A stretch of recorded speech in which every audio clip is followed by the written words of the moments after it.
और ऑस्ट्रेलिया के ओपनिंग बल्लेबाज ट्रेविस हेड टीम इंडिया के लिए हमेशा ही परेशानी खड़ी करते रहे हैं। T20 वर्ल्ड कप फाइनल हो या फिर WTC का फाइनल, दोनों ही बार उन्होंने टीम इंडिया के खिलाफ सेंचुरी बनाई है। आखिर क्या है उन्हें आउट करने का नुस्खा, बता रहे हैं हमारे एडिटर स्पोर्ट्स मनोज जोशी।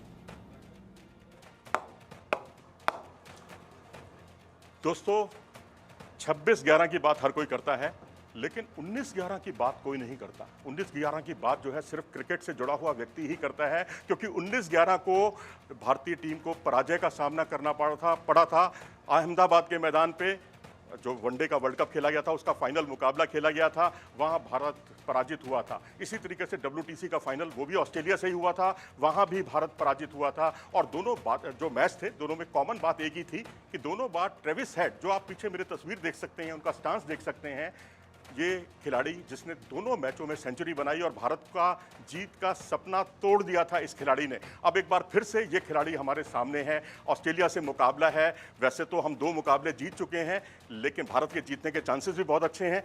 लेकिन कहीं खुदा ना खास्ता 42 रनों से ऊपर या 36 गेंद शेष रहते इस टीम ने हमें हरा दिया, और वहीं बांग्लादेश को अफगानिस्तान ने हरा दिया, तो भारत बाहर भी हो सकता है। तो ये एक अजीब सा इक्वेशन बना है। तो अब हम यहाँ आपको बताना चाहेंगे कि आखिरकार ट्रेविस हेड पर लगाम लगाने का तरीका क्या है, उन्हें कैसे रोका जा सकता है ताकि वो भारत के लिए मुश्किलें खड़ी ना करें।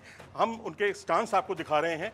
ये देखिए, ओवर द विकेट कोई प्लेयर आता है तो लेफ्ट आर्म पेसर अगर ओवर द विकेट आए और राउंड द विकेट जो है लेफ्ट आर्म आए, तो स्थिति पर काफ़ी हद तक नियंत्रण पाया जा सकता है। तो यहाँ पर जो है एक हम आपको डेमोन्स्ट्रेशन दिखाते हैं। दक्ष, आइए। ये देखिए, ओवर द विकेट इन्होंने गेंदबाजी की है और ये गेंद अवे सीम होनी चाहिए। गेंद टिप्पा पड़ने के बाद जो है बाहर की तरफ जाएगी, तो उसमें ये फंसते हुए आपको दिखाई देंगे।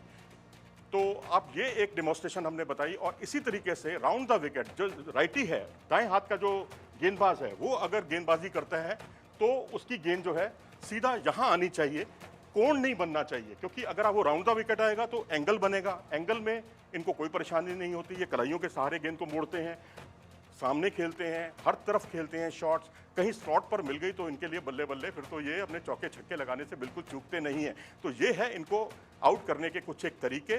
और अगर आप नवीनुल हक को देखें, जो अफगानिस्तान के तेज गेंदबाज हैं, तैयारी की थी फजल हुक फारूकी के सामने, लेकिन कामयाब हो गए इनके सामने नवीनुल हक।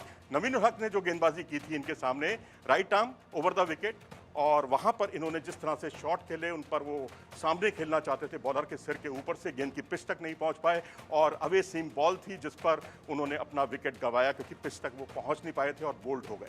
इसी तरीके से जोफ्रा आर्चर ने इन्हें आउट किया। बहुत ही, जिसे कहते हैं ऑफ कटर गेंद थी। ऑफ कटर गेंद की पहचान होती है, टिप्पा पड़ने के बाद यूं जाती है बाहर की तरफ, और उस गेंद पर भी ये चूक गए थे पूरी तरह से और वो आउट हुए।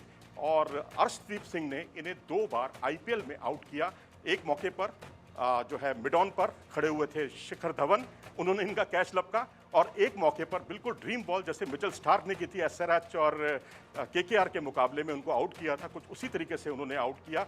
और अवे सीम बॉल इनको बहुत परेशान करती है। अगर थोड़ा सा मूवमेंट हो गेंद में तो सही है, अगर मूवमेंट नहीं है, गेंद सीधी सपाट आती है, कहीं भी आप इनको डाल दीजिए, वाइड यॉर्कर डाल दीजिए, इनकी रीच बहुत बड़ी है, वो कहीं भी ये चौका छक्का लगाते हैं। और दोनों मैचों में भारत चैंपियन नहीं बन पाया था इस खिलाड़ी की बदौलत।